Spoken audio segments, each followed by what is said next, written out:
Good morning, grade 10s. I hope you're doing well. Today will be the last few pages of the review. The first one, I will set them up. And as it says in the classroom stream, please do everything up to page 170 or 155, depending on which book you're using, by Sunday. As it says in the stream, do not submit the first review to me.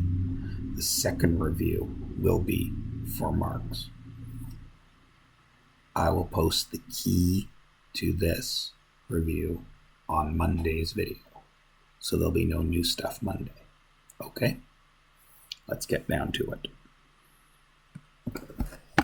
So here we are on page 167 or page 152, depending on which book you have.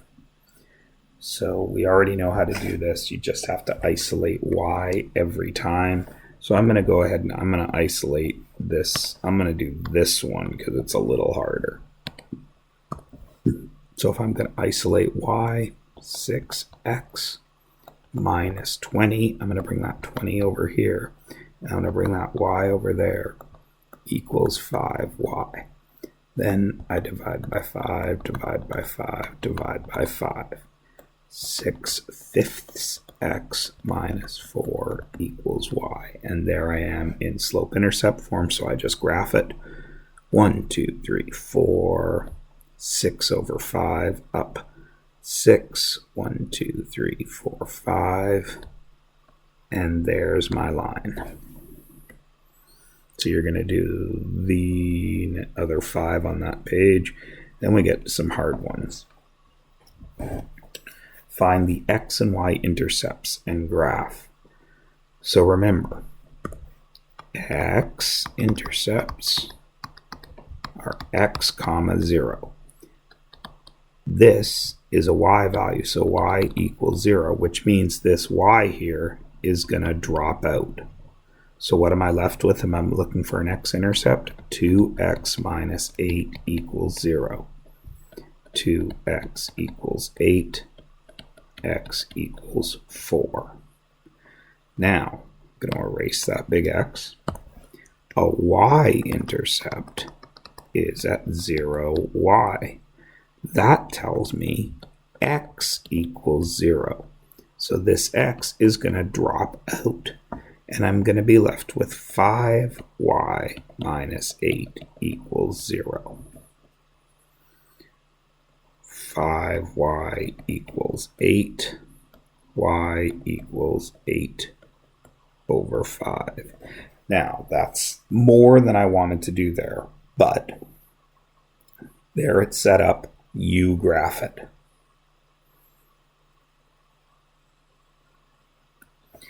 Find the value to connect this with this.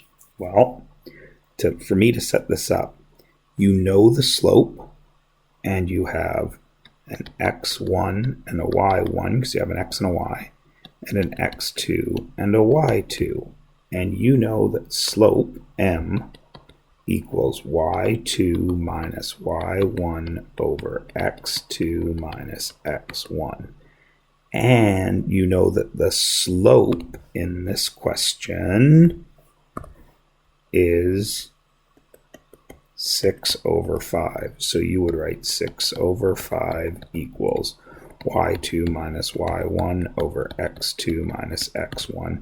And you would solve that. How do you solve that? You cross multiply. I'm going to leave you there with that one. Two perpendicular lines, that's an important word. That means line 1 has a slope, and line 2 has a slope that is opposite and reciprocal of line 1.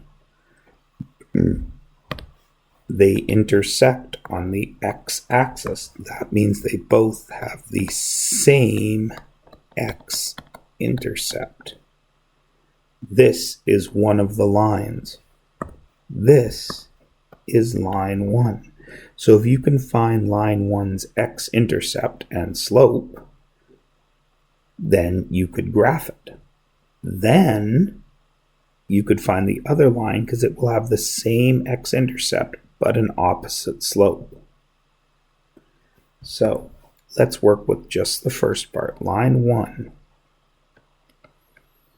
3x minus 6y equals 12.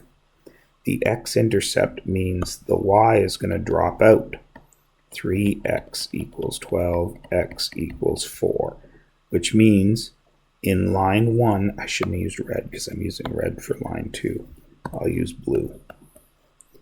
3x equals 12, x equals 4, which means line 1 has 4, 0. That is an x and a y.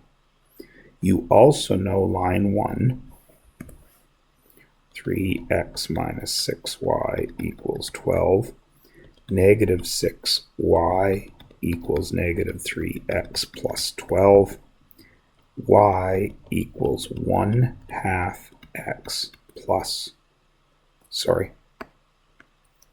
minus 2. That is line 1. They are the same thing. Now you know that line 2 has an opposite reciprocal slope of L. So line 2, you know its slope. You know that this is an x and a y that will work on line 2 as well. So you should be able to figure out the line 2's equation in one of our forms. And determine the value for A where they're parallel. Well, if they're parallel, then the slope of AB must equal the slope of CD. If they are parallel, that means they equal.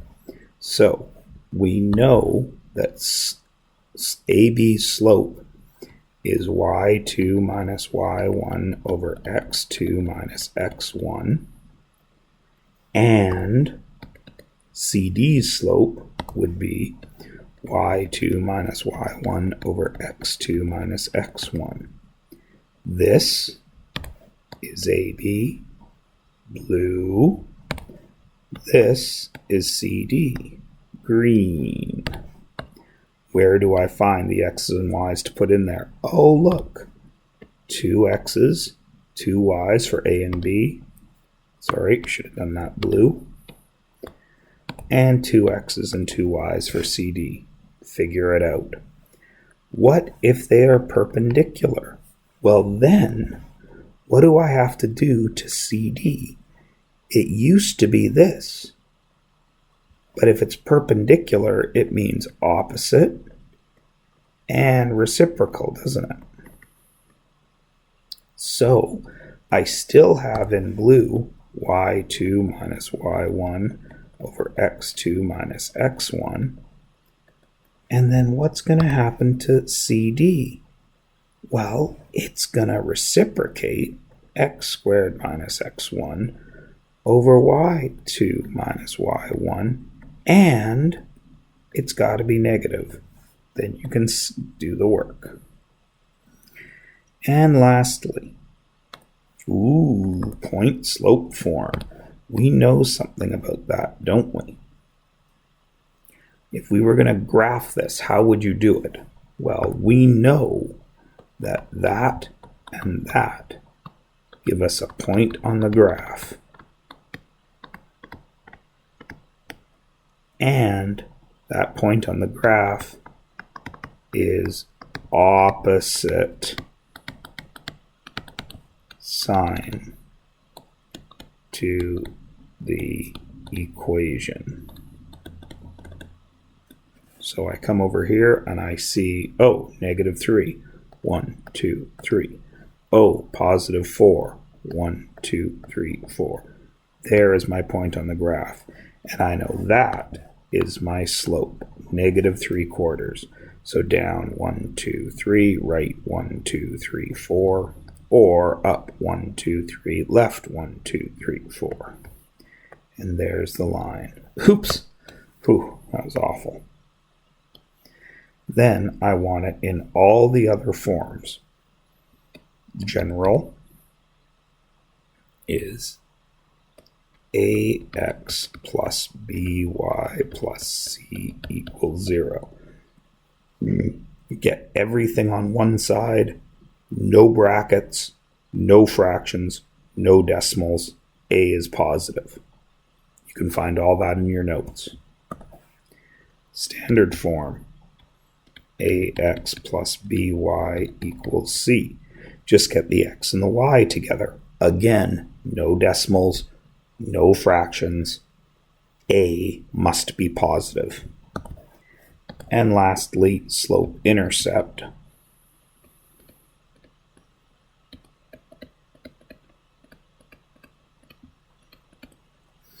Y equals mx plus b.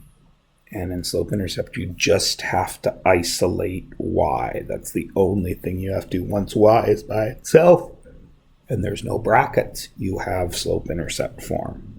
And that's just doing algebra. You'll find how to do that on the last page of your notes before these reviews started. And that's it, ladies and gentlemen. You have a bit of work to do before Sunday. Remember, this is not for marks. You just need to do this and you'll see a key, full key for this Monday. Alrighty. So stay together, stay healthy, stay strong. And if you've been following the news, you know we are approaching the beginning of the end of this. Okay? I hope to see you soon. Bye-bye.